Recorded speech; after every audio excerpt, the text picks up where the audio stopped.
안녕하세요. 동국대학교 윤명철입니다. 그런데 사실은 8월 31일을 계기로 해서 제가 정년을 했어요. 지금은 동국대학교 명예교수이고요. 그래서 지금은 보통 안녕하세요. 동국대학교 윤명철입니다. 제가 학교에 대한 자부심이 강하니까. 최근에는 안녕하세요. 윤명철 교수의 역사대학입니다. 아마 여러분들이 지금 보셨을 텐데 저 사람이 과연 한국 사람일까? 좀 의문을 가지셨죠? 저도 그래요. 지금 제가 한 4, 5년 전에 사진 같은데요. 지금도 여러분이 보시게 되면은 이게 한국 사람인가? 제가 유라시아 지역 가게 되면은 그 지역 사람입니다. 그리고 또 한번 생각해 보세요. 저는 전형적인 고구려스 사람인데요. 외모 자체가 고구려스 사람입니다. 여러분들은 아시는 분이 계시겠지만 조영진 교수가 검증을 해서 갑자기 우리들이 회의를 하다가 갑자기 홍익대에 가서 제가 모델이 돼가지고 쓴 광개특강 동상이 구리시에 있습니다. 그러니까 고구려인들은 당연히 연관이 되어 있고요. 고구려인들이 전성기 때 북위 가면은 소구띠인들이 살았습니다. 제가 다음 학기에 다시 가는데 스마르칸드 대학에 가는데요. 소구띠인들이 사실은 들어와있었습니다. 그리고 전병 선생님 말씀하시고 또 본인께서 말씀하시겠지만 고구려의 미술과 음악, 특히 음악에는 너무나 여러분들이 알고 계시는 중국 신장 송내 실크로드가 아니라 흔히 말하는 중앙아시아의 예술과 직결이 되어 있습니다. 참 여기서 미리 말씀드리죠. 여러분들은 그동안 실크로드 그러면은 주로 신장 위구르 자치구만 생각하셨을 텐데 그렇지 않습니다. 그건 일부고요. 또 하나 말씀드리죠. 실크로드를 신장 위구르 자치구 지역의 실크로드마저도 개척한 것은 중국인들이 아닙니다. 제가 거의 끝까지 아니라고 생각해요. 첫 번째 한 사람들은 페르시아계입니다. 두 번째는 그리스인들이고요. 그리스인들은 그 대신 중앙아시아에서 더 동쪽으로 오지 못하지만 그리고 뒤를 이은 것이 바로 동북 방향에서 내려간 투르크인들이죠. 즉 흉노입니다. 그리고 뒤를 이어서 많은 종족들이 섞였는데 그러니까 당연히 소구띠인의 전형적인 저는 비록 고구려에 와서 피가 많이 우리 원한민족과 섞였지만 제 피 속에는 뭐가 섞였겠습니까? 당연히 페르시아인의 피가 섞였죠. 그리고 그리스인의 피도 섞였고요. 그리고 투르크의 피가 가장 많이 섞였고 그 외에 아랍의 피도 섞일 가능성이 큽니다. 이게 우리들의 역사, 생물학적 정체성과 직결이 되어 있어요. 그래서 제 얼굴을 보시면은 우리 민족은 이렇게 생성이 되었구나. 이때 민족은 종족 개념은 아닙니다. 다만 생물학적 정체성 면에서는 이런 특성을 가지고 있다는 것이죠. 유라시아 지역에 가면은 정말 저 같은 사람을 많이 만나요. 그리스 하든 그리고요 미리 말씀드리는데 앞으로 스님들 계시잖아요. 불교 하면은 여러분들 꼭 너무 중국만 생각하지 마세요. 그리고 인도만 생각하지 마시고요. 인도에서 오는 길이 우리가 말하는 중국만 거친 거 아니에요. 그리고 여러분들 또 중앙아시아를 염두에 두셔야 되고요. 그리고 타지키스탄 이런 데 주목하셔야 돼요.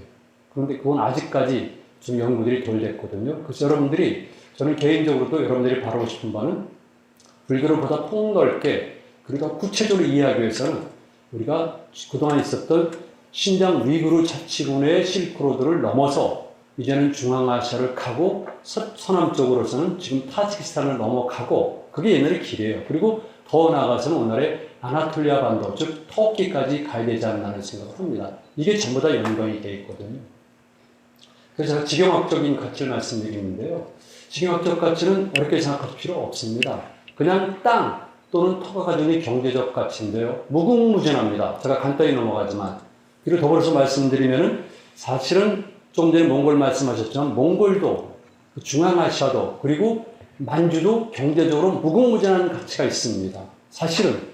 그런데 우리는 이런 지역에 대한 경제적 가치를 잘 모르고 있고요. 연구도 안 된 거고. 그러다 보니까 우리 역사가 늘 관념적이고 추상적이고 산업이나 기술이나 자원 발굴에 관해서는 무지한 거죠. 그러니까 우리 역사는 역동도 상실하고 잘못 평가되는 건데 이렇게 경제적 가치가 중요한데 중앙아시아죠. 그 다음에 우리가 말하는 쭉 내려오면서 만주 일대, 연해주 일대도 엄청나게 많은 경제적 가치가 있다. 이거 제가 꽤 많이 발표했습니다. 여러분들은 앞으로 우리 역사나 또는 동아시아 역사, 유라시아 역사 해석할 때 이런 점을 꼭 염두에 두세요. 우리 역사에 대한 애정을 가진 분들이 많은데 그렇게 무리하게 주장하지 않더라도 굉장히 우리 역사는 긍정적이고요. 매우 저는 이상향이라고 그래요. 자, 두 번째는 지정학적 가치인데요. 견해에 따라 다를 수가 있지만 저는 일단 중국에 대해서는 다소 위협감을 느끼고 있는 사람입니다. 제가 전공이 고구려에 살지 않습니까? 거기다 동북공정연에서는 가장 일찍 먼저 발언했고요. 신중화 제국주의라는 용어도 제가 먼저 쓴 용어인데 역사전쟁이라는 책도 마찬가지로 그런 면에서 볼 때 중국에 대해서는 매우 걱정을 하는데 정치적 가치가 많이 있지만 특히 유라시아 일대는 중국을 배후에서 압박할 수 있는 전략 지역이다. 그리고 앞으로 우리 민족이 통일을 지향할 때도 충분히 고려의 대상이 된다. 좀 이 정도 말씀을 드리겠습니다. 그런데 세 번째는 지문화적 가치인데요. 지리문화적 가치가 있습니다. 터가, 제가 자꾸 터란 말을 쓰고 있는데요. 사실 터란 말은 예전에 여기 나이 드신 분들은 너무나 쉬운 용어죠. 요즘은 쓰질 않지만 이게 문제인 거죠. 터 이론을 갖고 있는데요. 이런 지리문화적 가치를 보면 다른 것도 있지만 우리 민족의 정체성입니다. 정체성. 정체성이 무엇이겠습니까? 우리가 누구인가? 아니면 우리는 어디서부터 왔고 어떤 과정을 거쳐서 오늘날에 우리 이루어 있는가? 이게 정체성이거든요. 그리고 정체성의 핵심은 자의식인데 유감스럽게도 우리는 꽤 오랫동안 최소한도 600년 정도는 정체성 핵심인 자의식도 많이 약화되었거나 잃어버린 거죠. 그런데 유라시아를 통해 가지고 우리는 이런 것들을 찾을 수가 있다는 겁니다. 그 중에서 하나 우리 문화 국제성이죠.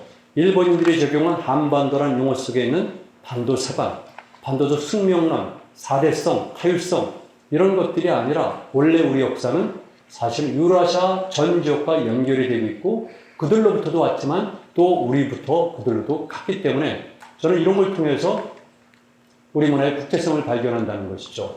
여러분, 온 나라 지배에 들어갔었던 시기부터 600년 동안만이 우리 역사가 아닙니다. 우리 전 역사 과정은 매우 깁니다.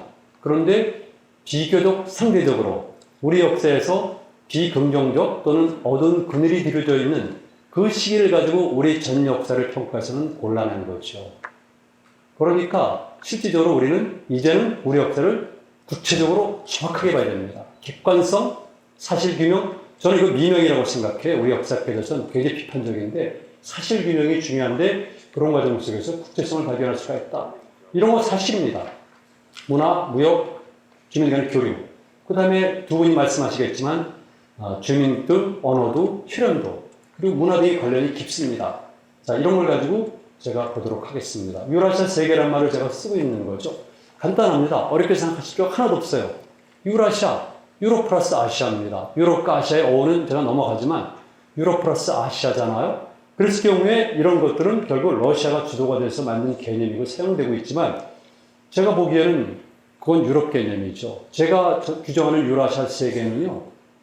유럽 전체를 포함하지 않아요. 서쪽은 어디까지로 제가 설정할 것 같습니까? 우리와 연관이 있는 유라시아 세계 아니면 유라시아 실크로드 그랬을 경우에 서쪽 끝은 어디로 보십니까? 어디까지가 우리와 연관된 유라시아 세계일 것 같습니까? 헝가리. 어떤 분이 헝가리? 예, 헝가리. 얼마 전에 좀 유감스럽지만 부다페스트 일이 있었잖아요. 헝가리까지가 사실은 관련이 됩니다. 판노니아 평화까지는 관련이 되고 더 서쪽까지 보는 경우도 있지만 문화권 얘기할 경우는 헝가리의 판노니아 평 정도가 왜냐하면 이미 북흉노 때부터 그리고 아틸라 때, 장수왕 때죠. 아틸라. 예를 들어서 투르크인들이 간 곳이 현재 헝가리족부터 해서 아나톨리아 반도까지 또는 투르크의 오스만 투르크의 영향을 강화시킨 데는 더 서쪽의 이베리아 반도까지 갈 수 있지만 그걸 빼더라도 우리가 관련되어 있는 곳은 유라시아 그랬을 경우에는 서쪽은 헝가리아 그리고 더 블랙시 흑해입니다. 그리고 발칸 반도, 아나톨리아 반도가 서쪽이고요. 동쪽은 어디겠습니까? 동쪽. 극동이 파이스트가 우리가 끝입니까? 아니에요. 우리 극동 아니에요. 우리 동쪽엔 일본이 있고요. 일본의 북쪽으로 올라가면 무슨 반도가 있습니까? 캄차카 반도가 있잖아요. 거기 있는 사람들은 우리와 유산들이 많이 있어요. 물론 그 이전에 알타이어를 사용하고 있는 그 집단 이전의 고아시아계가 많이 있지만 유산들이 많이 있고요. 특히 문화는 유산이 많습니다. 그래서 제가 말씀드린 유라시아는 서쪽은 헝가리의 판노니아 평을 거쳐서 중앙아시아를 거쳐서 그리고 극동 시베리아 끝까지를 유라시아 세계로 보는 겁니다. 그리고 거기를 보게 되니까 여러분들이 보는 것처럼 제가 이렇게 나누는 거죠. 이렇게. 크게 나눈 겁니다. 이렇게. 이제부터는 유라시아 그러면 여러분들이 어렵게 생각하지 마시고 유로 플러스 아시아인데 특히 우리와 연관된 유라시아는 헝가리아, 판노니아 평원 서쪽부터 동쪽의 캄차카 때까지로 본다. 이들 지역은 우리와 어떤 형태로든지 간에 관련이 있다. 이렇게 이해하시면 돼요. 그러면 얼마나 우리가 크게 됩니까? 스케일이 크지 않습니까? 그리고 지금 자라는 우리 아이들, 대학생들, 중고등학생들은 전 세계로 지금은 나가고 있지만 전 세계로 나가야 되거든요. 이왕 나갈 건데 그냥 나가서 되겠습니까? 나가는데 그래도 나의 정체성을 찾는다, 뿌리를 찾는다 이런 걸 기본으로 하지만은 구체적으로 앞으로 우리가 어떻게 살아야 될까? 나는 어떤 식으로 직업을 가져야 될까? 이런 전략적 사고도 해가면서 나가야 되는 거죠. 그렇죠? 자, 자연환경이 이렇게 다양한데요. 제가 이걸 보여드리는 이유는 유라시아 지역이 다양하다면 우리도 다양하다는 거죠. 우리가 생물학적 정체성이 있다면 당연히 유라시아 이런 자연환경도 우리에게 전승이 된 겁니다. 저를 보세요. 제가 움직이지 말라고 그래서 지금 못 움직이고 있는데요. 제가 일단 서구적으로 생겼다고 그러잖아요. 그랬을 경우에 제 하관이 빠르죠. 그 다음에 코가 남달리 섰잖아요. 콧구멍이 좁고 이게 길잖아요. 입술이 얇고 그에 여러 가지 특징이 있지만 이랬을 경우에 이거는 저의 생물학적 특성인데 이런 생물학적 특성을 낳은 것은 자연환경이에요. 그러니까 우리 이제 한반도 북부나 연해주 일대에서 살았던 사람들도 동북상 해가지고 연해주 북상, 캄차코, 극동 시베리아를 가게 되면 신체 구조가 달라지는 거죠.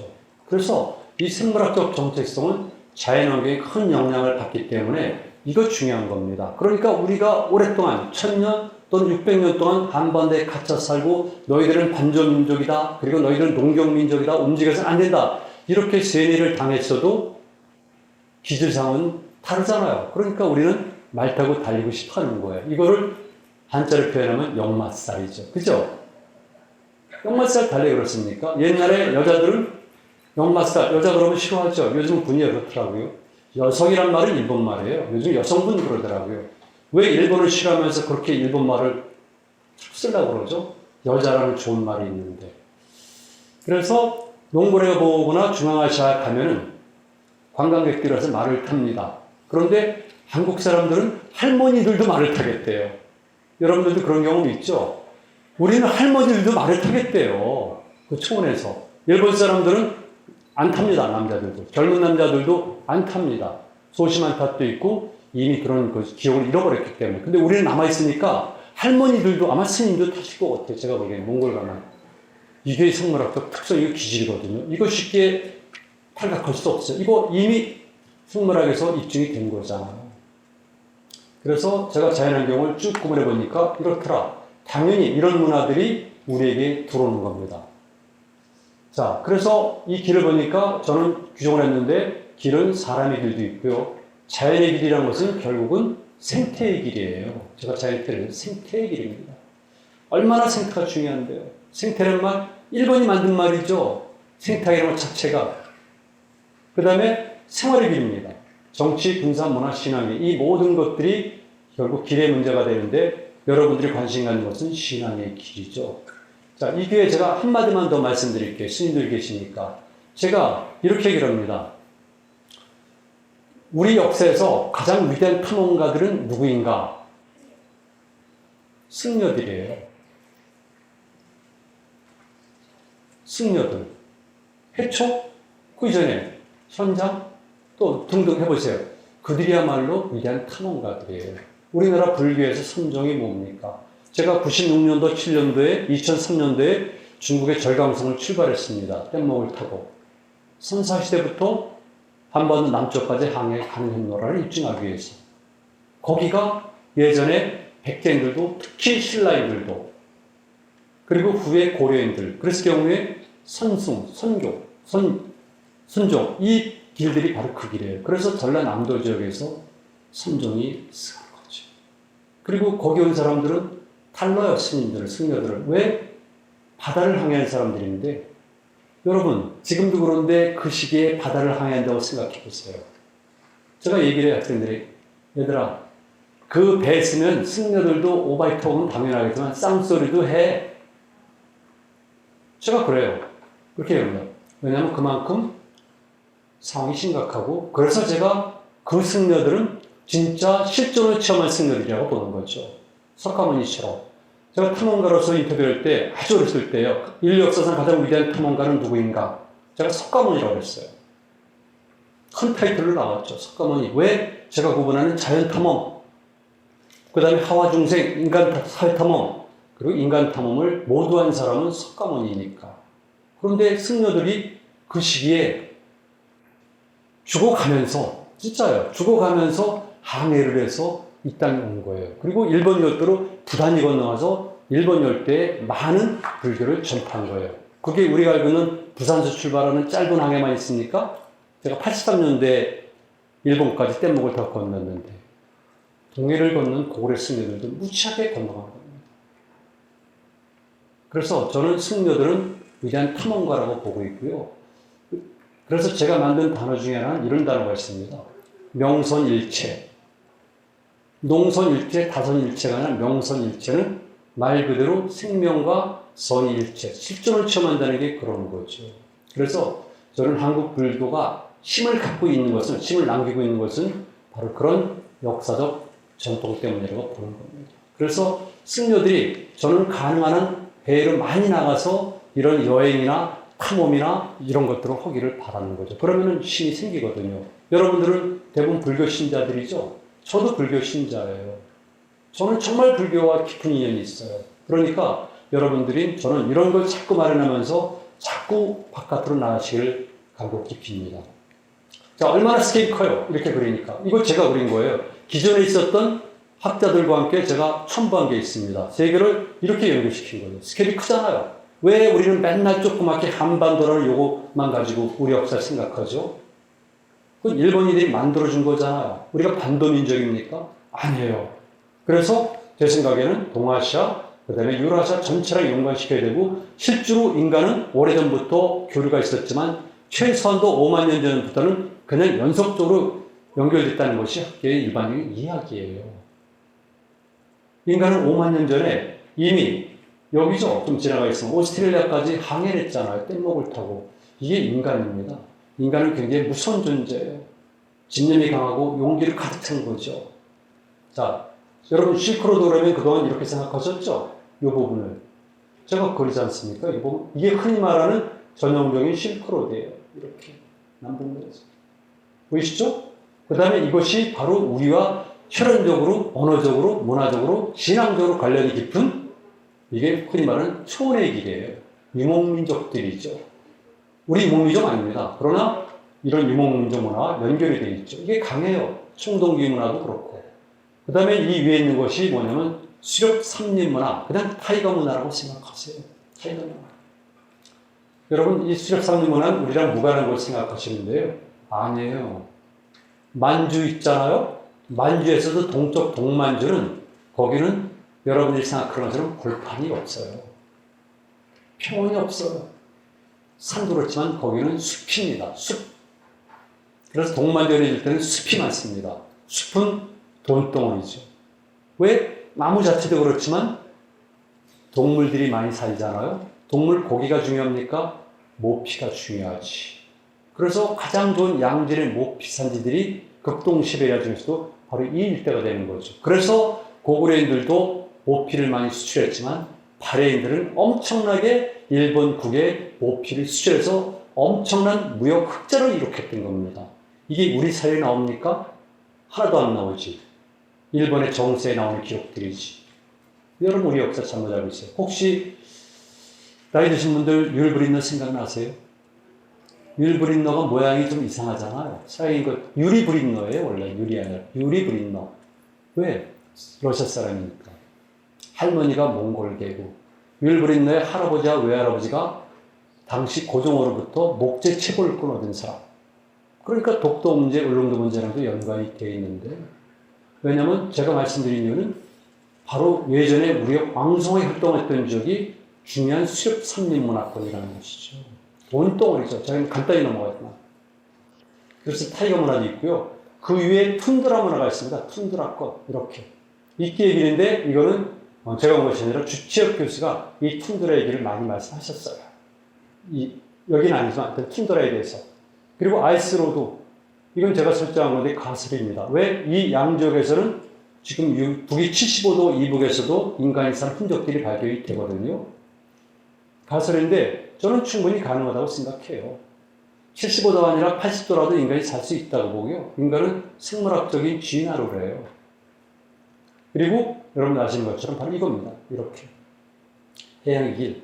그래서 우리 문화 그랬을 경우에는 이렇게 다양한 문화, 유라시아를 연결하는 몇 개의 길인데 이런 문화들이 우리랑 직접 간접으로 연결이 되어 있다. 이거를 제가 말씀을 드립니다. 그래서 5만 년을 조난시킬 때부터 쭉 오고 갔는데 복잡하니까 제가 간단히만 말씀드릴게요. 지금 사실은 우리가 말하는 그 흉노에 관해서 성격이 좀 애매합니다. 그런데 그냥 간단히만 말씀드릴게요. 서쪽은 백인종의 세계고요. 동쪽은 황인종의 세계거든요. 여기는 코카사이드고 여기는 몽골로이드입니다. 그런데 당연히 그 중간에는 피가 섞이게 돼 있잖아요. 현재로 봐서는, 현재까지로 봐서는 지금 흑해 주변에 있었던 백인종 계통이 동쪽으로 이동하면서 황인종과 섞인 것이 일단 주류예요. 아니라고 주장하는 분도 있고 일본에서도 반대로 오는 경우도 있지만 현재까지 기본적으로는 그렇게 되는 겁니다. 그러나 우리에게 중요한 것은 흔히 말하는 아까 몽골 말씀하셨는데 몽골 주변, 알타이 주변 지역에서는 흔히 말하는 백인종의 피가 섞인 황인종들이 거기 역사에 나타나는 거죠. 이 사람들이 그 이전부터 많이 살았지만 그리고 중국에서도 그와 그 집단을 가르치는 용어로 표현되지만 그런 거 다 빼고 정말 구체적으로 역사에 등장했을 때는 흉노라는 이름으로 역사에 등장하는 겁니다. BC 3세기 정도, 4세기 정도. 14세기 흉노라는 것으로.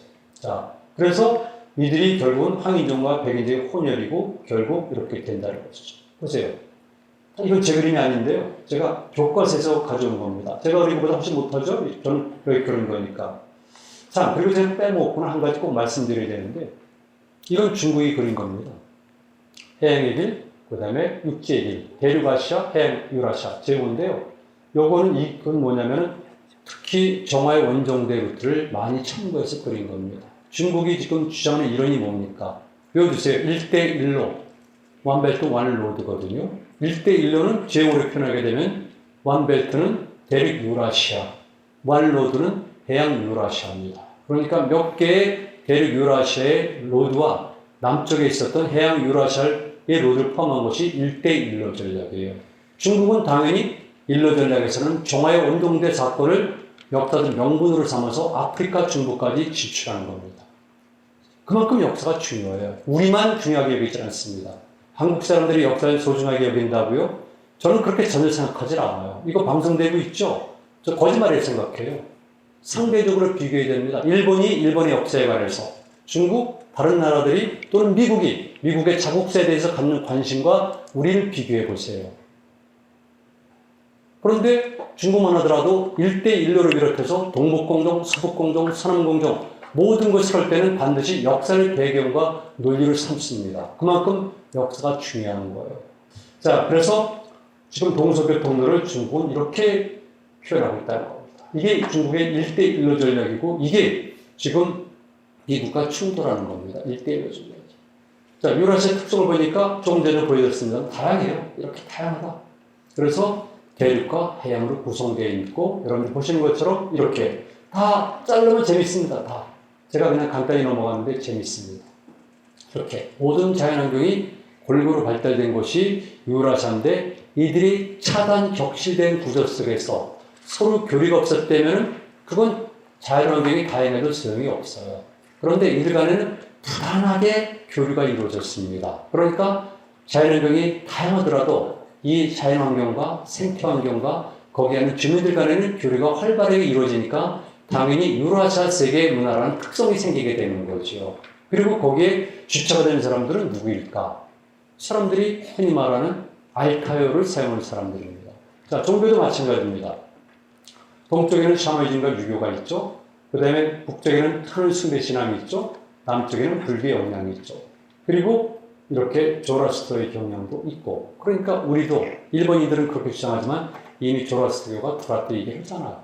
이게 다 섞인 것이 바로 동쪽으로서 우리의 해당이 되는 거죠. 자, 그 중에서 제가 몇 가지만 재미있는 걸 뽑아왔는데, 요즘 바이칼 많이 가시죠? 여러분도 아마 다녀오신 분 계실 거예요. 바이칼, 바이칼 명칭이 원래 바이칼이라고 그러면 안 돼요. 바이쿨이 맞습니다. 바이쿨. 키르기스탄 가게 되면 이시쿨이 있잖아요. 또 송쿨이 있잖아요. 그 다음에 흑해 같은 경우도 있잖아요. 가라쿨 이런 게 있잖아요. 쿨이 알타이어에서 호수나 물을 뜻하는 겁니다. 바이칼은 러시아인들이 그냥 칼이라고 부르는 거죠. 이런 게 구직이 있지만 바이칼은 명칭이 다양하죠. 탱기스부터 해가지고 베이칼, 베이콜 등등등 있는데 이게 굉장히 우리에게 큰 울림을 가져와요. 왜 그런지 모르겠는데 언제부턴가 바이칼을 우리 민족의 시온과 직결시키는 분위기가 생겨버렸어요. 그래서 한민족의 시온이 바이칼이라고 주장합니다. 저는 어떻게 생각해야 될지 모르겠어요. 우리 민족은 제가 이따가 나올 것 같은데 저는 원액론을 주장해요. 원액. 여기 살던 사람들이 있다. 흔히 말하는 한반도와 만주 일대에 특히 남만주에 원래 살던 사람들이 있다. 전기 구석기부터 해서 쭉쭉쭉 해서 연결이 된다고 학자들은 얘기를 안 하겠지만 적어도 후기 구석기 시대부터 신석기부터는 연결이 되니까 당연히 여기 살던 사람들을 원액으로 삼고 8 플러스 알파의 길을 통해서 흘러든 사람들이, 진출한 사람들이, 이주한 사람들이 우리라고 보는 겁니다. 저는 그런 논리가 있는데 그렇게 보세요. 그런데 바이칼은 그 중에서 하나이고 그 다음에 그 중에서도 좀 지난 세계 흐름이라는 거죠. 바이칼. 바이칼에 가면은 뭐가 있습니까? 아론섬이 있잖아요. 아론섬에 가게 되면 불칸바이라고 있거든요. 이때 불칸바이는 육당이 말하는 불안문아론, 즉 백두산을 지칭하는 불안과 연관된 거죠. 이게 불칸이란 말이 어디입니까? 몽골에서도 불칸산, 불칸, 그리고 어디까지? 흔히 말하는 발칸 지역까지, 그리고 당연히 아나톨리아 반도까지 이런 발개 언어들이 있는데 육당에서를 기초로 했지만은 계속 보완이 되는 거죠. 그리고 바이칼은 흔히 말하는 동아시아의 모든 종족들이 거기와 더불어서 살았고 몽골의 징기스칸도 거기와 깊은 연관이 있다고 현지에서는 얘기를 하고 있어요. 그런데 기본적으로 볼 때 우리랑 연관이 깊기 때문에 앞으로 여러분들이 바이칼을 갈 경우에는 꼭 이런 면을 염두에 두세요. 그리고 감동적입니다. 바이칼은. 불칸바이만 여러분 떠오르는 사람이 있어요. 혹시 나이 드신 분들은 당대 유명한 여자 배우 트로이카 중에 한 명 아시죠? 남정님. 남정님과 이 바이칼이 연관되어 있잖아요. 네, 그렇죠. 바로 그겁니다. 그러니까 당시 춘원도 뭔가 생각을 한 거죠. 우리 민족과 연관성도 그렇지만 이 반도에서 오랫동안 갇혀간 사람들에게 어떻게 하면 만주와 그 다음에 흔히 말하는 몽골과 이 바이칼을 보여줄까 고민했던 것 같아요. 그래서 어린 여자 둘을 정인과 수임이라는 처녀를 등장시켜서 거길 가는 거예요. 의지를 거쳐서 지창을 막 해가지고 춘원이 쓰는 겁니다. 그 책을 읽으면서 가슴이 뛰었을 저는 당시 식민지 조선의 백성들을 떠올려 봤어요. 그들이 얼마나 생각이 달라졌을까? 그 이전부터 그리고 그 이후도 우리는 뭡니까? 만주로 가서 독립전쟁을 펼쳤잖아요. 1812년부터 공식적으로. 그리고 그들이 독립전쟁의 주역이 된 거죠. 그렇죠? 우리 너무 오랫동안 잊어버리고 잃어버렸어요. 만주는 정말 전략적으로도 가치가 있지만 경제적으로 가치가 무궁무진한 겁니다. 일본도 중국도 그걸 인식하는데 왜 우리만 만주는 쓸모없는 땅이라고 스스로 얘기를 하고 있죠. 비겁하게. 우리는 몽골의 지배를 받았죠. 교과서에 간섭이라고 돼 있잖아요. 지배를 받았거든요, 사실은. 그리고 지금도 몽골을 흠모하고 징기스칸을 대단히 높이 평가. 개인적으로서는 우리가 높이 평가해야 되는데 그 이상 흠모해서는 곤란해요. 그리고 마치 우리가 몽골과 연관된 것을 영광스럽게 생각한다거나 우리가 몽골의 브랜치처럼 생각을 해요. 아니에요. 돈을 따지게 되면 우리가 원래가 주입니다. 주가지고 몽골이 브랜치입니다. 몽골은 선비족의 일파예요. 선비족. 선비족 중에서도 고구려의 6세기 무렵 때 실위의 한 브랜치가 몽골 실위예요. 그게 몽골이에요. 그러니까 선비입니다. 선비어와 거란어와 부여어는 같아요. 이건 당대 사료에 나오는 거니까 의심의 여지가 없어요. 당연히. 그리고 흥할령을 기점으로 해서 원래 거기는 여러분들이 보시는 것처럼 이렇게 흉노, 투르크인들의 땅이에요. 그런데 그들이 스스로 떠나거나 쫓겨가면 땅이 비죠. 그랬을 경우에 흥할령을 넘어간 선비족들이 그 땅을 차지하는 겁니다. 그러다가 징기스칸 때도 마찬가지였고 그 지역을 차지하는 사람들이 전 초원을 통일하기에 유리하기 때문에 징기스칸이 결국은 통일하면서 흔히 말하는 대몽골 울루스가 만들어지는 겁니다. 그래서 대단히 뛰어나지만은 마치 우리가 몽골의 브랜치 그 뭐 영광으로 우리가 줍니다. 자, 그래서 여러분들이 아시는 것처럼 유라시아의 가장 중요한 사람들은 바로 투르크인들, 역사상에서는 흉노로 나타났죠. 보세요. 이렇게 흉노인들이 선비가 이게 몽골족이에요. 그러니까 선비족의 일파가 몽골이고요. 이게 잘못된 지도지만 기본적으로 이렇게 되어 있습니다. 이렇게. 자, 투르크인들의 얼굴입니다. 이게 여러분 중에서도 이 얼굴형 가진 사람들 많아요. 지금 여러분들 보면 이 얼굴형 가진 사람들 많습니다. 저도 그렇지만 그렇잖아요. 이렇게 하관이 빠르고 이렇게 이런 얼굴들. 저 재밌습니다. 이 학생 보세요. 어떻습니까? 뭐 저랑 비슷하잖아요. 이거 알타이 산맥 저 안쪽에 들어가서 시골 가서 찍은 건데 간 가지고 찍은 건데 이렇게 되어 있어요. 그리고 흔히 말하는 신라의 연관성. 이따 아마 두 분 중에 한 분이 특히 권열표 인사들 말씀하실 것 같은데 그들에게는 적석층들입니다. 흔적들이죠. 거기 앞에 있는 석상들 제가 써 있죠.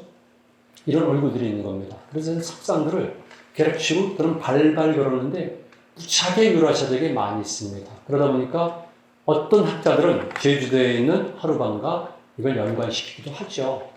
그러나 다른 견해도 있습니다. 남방이라 연관시키는 경우도 있는데 어쨌든 이렇게 유라시아적, 특히 중앙아시아 초원 일대는 이런 돌로 만든 석상들이 많이 있다는 겁니다.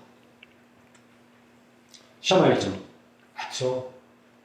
자, 각각 샤머니즘의 모습들인데요. 지금 여러분들은 요건 좀 익숙하지 않습니까? 이 그림은? 익숙하죠? 이건 제주도 거예요. 이거는요. 지금 우리나라에서 이런 거 다 없앴어요. 이거는 지금 알타이 있죠. 이거 제 거가 아닌데 다른 거는 없는데 제 거 똑같아요. 알타이족부터 캄차카부터 해가지고 다 이렇게 돼 있습니다. 카자흐스탄 다. 이게 옛날에 우리 거였었잖아요. 옛날에 당나무라는 게 이거잖아요. 이건 모조리 배워버렸죠. 그 정체성이 사라지게 되는 거죠. 원래 한 민족이 다른 민족을 지배할 때, 한 국가가 다른 국가를 지배할 때는 그 집단의 정체성을 없애버리기 때문에 그러다 보니까 지명, 역사, 신앙 모조리 없애버립니다. 근데 우리는 스스로가 자초해서 없앴습니다. 이거 반성의 일이에요. 저는 우리나라 사람들이 민족주의자라고 생각하지 않아요. 본인들이 그렇게 생각할 뿐이지 그렇다면 노력을 기울여야 되거든요.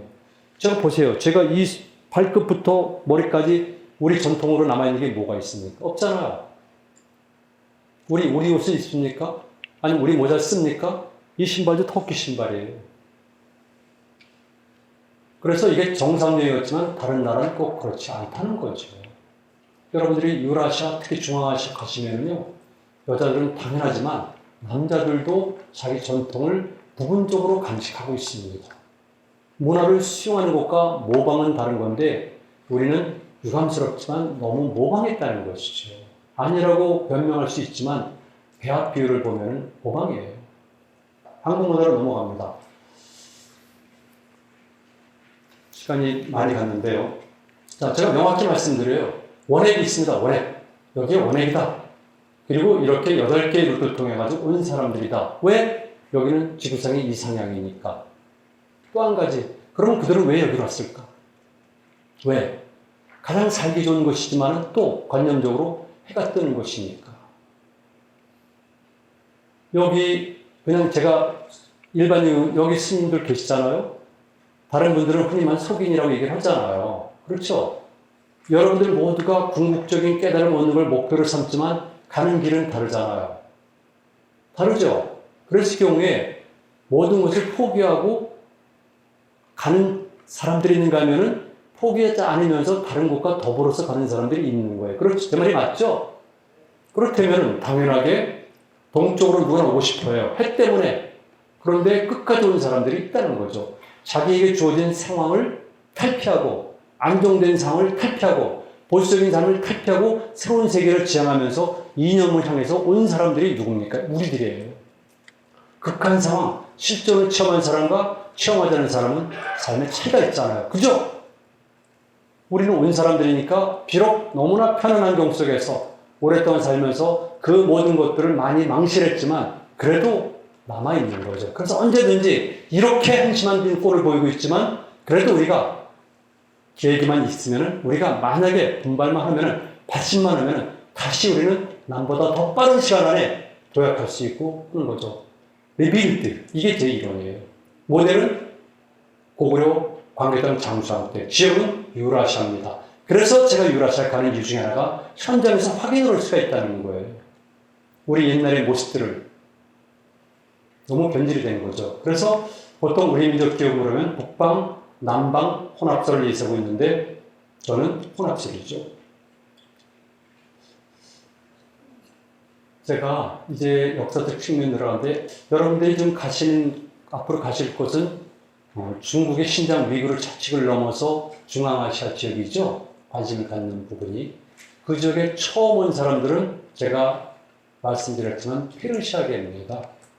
그래서 다리수 1세 때지만 충분히 와서 모든 교통망을 정비해 가고 일부가 흔히 말하는 현재 신장 위구르 자치구까지 들어가서 실크로드 무역망을 만든 것은 그들입니다. 중국이 아닙니다. 그리고 뒤를 이어서 쫓아온 사람이 누굽니까? 여러분 잘 아시겠지만 19세에 임금이 된 The Great King이죠. 알렉산더. 그래서 알렉산더가 페르시아가 닦아놓은 길을 타고 말 타고 달려오면서 거기서 문화를 전파하고 알렉산더부터도 그렇지만 록산나라랑 결혼했듯이 현지의 여자들과 결혼하면서 피가 섞였고 그중에 저도 그런 거죠. 그리고 다시 뒤를 이어서 페르시아에게 월지를 치고 지금 오늘날의 몽골촌 근처에서 투르크들, 즉 흉노가 내려오면서 월지를 쳐서 쫓아버리고 오늘날의 신장 위구르부터 중앙아시아 조금 서쪽까지를 그들이 장악한 겁니다. 실크로드의 무역망을. 그리고 당연히 월지인들은 쫓겨가다 보니까 그들이 어디까지 갑니까? 서쪽으로도 가지만 서남 쪽으로 가서 여러분들이 불교는 분들이 잘 배웠던 쿠샨 왕조. 이해되시죠? 그러니까 그 위에 불교는 바로 쿠샨 왕조 그리고 그리스 영향 받아가지고 그런 불교가 만들어지고 저 같은 형태의 불상이 만들어지니까 우리나라의 금동미륵보살 단가사성 83호 79호 그리고 일본 국보 제1호로 알려진 목조 보관 미륵보살 단고 사이상 같은 이런 형태의 불상들이 만들어진 거죠. 이제 이해되시죠? 이렇게 연결된 겁니다. 그리고 그 이외에 해초라도 이런 분들은 우리가 생각과는 달리 그 길을 따라서 많이 오신 거죠. 하미르도 한번 꼭 가보세요. 하미르도 여러분들이 가보셔야지 남의 말만 들어서는 너무 오류가 많더라고요. 지켜보실 때. 자, 그래서 흉노인들이 있었고 그 위에는 돌고린들이 역시 유라시아 초를 통일하는데 바로 이 시기가 고구려의 전성기에서 그 다음에 멸망기로 접어드는 무렵이죠. 그래서 한참 전성기 때 돌고래 전성기 때 돌고린들과 고구려인들은 어깨를 겨루고 같이 살았으니까 때론 전투도 보여요. 그러나 서로 우호관계에 있었고 그 다음에 피가 섞이고 그러니까 지금도 터키에서는 학생들에게 역사를 가르칠 때 우리 투르크인들은 터키 아니에요. 우리 투르크인들은 터키는 서양인들이 부르는 명칭이에요. 친면조라고. 지금 쉬워요. 투르크예요. 투르크인들은 오랜 옛날 저 아시아 동쪽 끝에 있는 코리아와 이웃을 형제였었다고 가르치는 거예요. 그래서 작년부터는 중고등학교에서의 제2 외국어로 한국어가 채택이 된 거예요. 이게 유라시아 역사고 우리의 정체성이에요. 그런 것들을 잃어버렸는데 이제는 우리가 찾을 필요가 있다는 것이죠. 자, 많습니다. 우리 언어. 자, 한, 발음, 발, 대가리, 감, 이게 전부 다 알파벳인데 남아있는 거고요. 시간이 없기 때문에 하나만 말씀드릴게요. 하나. 뭡니까? 여러분 지금 우리나라의 국호가 무엇이죠? 대한민국이죠. 그럼 약자가 한국 아니에요. 우리가 멸망할 때 일본에게 식민지가 될 때 국호가 여러분 조선인 줄 아세요? 대한제국이에요. 일본이 식민자 시키자마자 그만 것이 뭔 줄 아십니까? 한국이라는 용어를 쓰지 못한다. 조선이라는 용어를 써라는 겁니다. 한국은 간단히 말하면 칸국입니다. 칸국. 의미는 여러분들이 보신 것 같고 시간이 이렇게 넘어가지만 제가 논문 쓰면서 보니까 39개의 칸국이 있었어요. 지구상에. 킵차코 칸국, 크림 반대 크림 칸국, 지금 우즈베키스탄의 부하라 칸국, 뭐 다 칸국이죠. 몽골 다 칸국들 아니에요? 그리고 우리가 칸국인 거죠. 만약 이런 것들이 꼭 알아야 된다면은, 그리고 우리 민족의 정체성을 찾는 작업이 일환이라면 여러분들 이런 걸 아시고 가면은 훨씬 좋습니다. 그리고 그들에게도 얘기할 수 있잖아요. 너희와 우리는 옛날부터 형제 국가였었다. 우리는 이러이러한 언어를 공유하고 있고 이러이러한 신앙을 공유하고 있다. 그 다음에 우리 역사에 고구려라는 나라가 있었는데 고구려인들이 추는 춤은 워낙 유명했지만 그리고 그들이 연주했던 악기는 너희 나라와 직결되어 있고 너희 나라 걸 많이 수용한 것이다. 이렇게 얘기하면 우리가 중앙아시아를 진출하는데 얼마나 유리하겠습니까? 그렇잖아요? 여기 스님들 계신데 불교 음악과 그 다음에 중앙아시아 음악과의 관계를 생각하셔야죠. 제가 궁극적으로 추구하고 있는 것은 바로 새로운 문명입니다. 어쩔 수 없이 역사적 입장에서 볼 때 인류 역사 이래 가장 최대 전환기에 처한 것은 분명해요. 왜냐하면 인간이 인간을 만드는 시대였기 때문에 오스트랄로피테쿠스 이후에 아니면 호모 사피엔스 이후에 아니면 호모 사피엔스 이후에 처음 맞는 대전환기예요. 그래서 결국에 당연히 모든 인간은 혼란을 느끼고 새로운 문명이 필요한데 그렇다면 그 문명은 어떤 모습과 어떤 로직을 갖고 있어야 될까? 그리고 그 모델을 어디서 찾아야 될까? 그래서 결국에 저는 개인적으로 우리가 찾아내기를 바라고 있는 거죠. 제가 아니라 우리가, 우리 후배들이, 우리 다음 세대들이. 그리고 제가 설정한 이론은 바로 비문명론입니다. 여러 가지 이유가 있지만 그 중에 한 단어로 압축했을 경우에 제가 제안한 신문명의 요체는 비문명론. 스님들 아시죠? 벌써 제 말 뜻을. Non-civilization. 그러니까 반문명론이 아니라 비문명론이니까 불교에서 말하는 이 뒤의 개념을 그대로 제가 받아들여서 이렇게 긍정도 수용도 안 하지만 긍정도 부정도 안 하지만 긍정도 부정도 같이 수용하는 이런 새로운 문명을 제가 non-civilization, 비문명이라고 설정을 했고요. 그 모델을 제가 우리 역사 속에서는 말 그대로 고구려에서 그리고 지역적으로는 바로 유라시아 세계에서 찾는 겁니다. 네, 그럼 이상으로 제 강의를 마치겠습니다. 고맙습니다.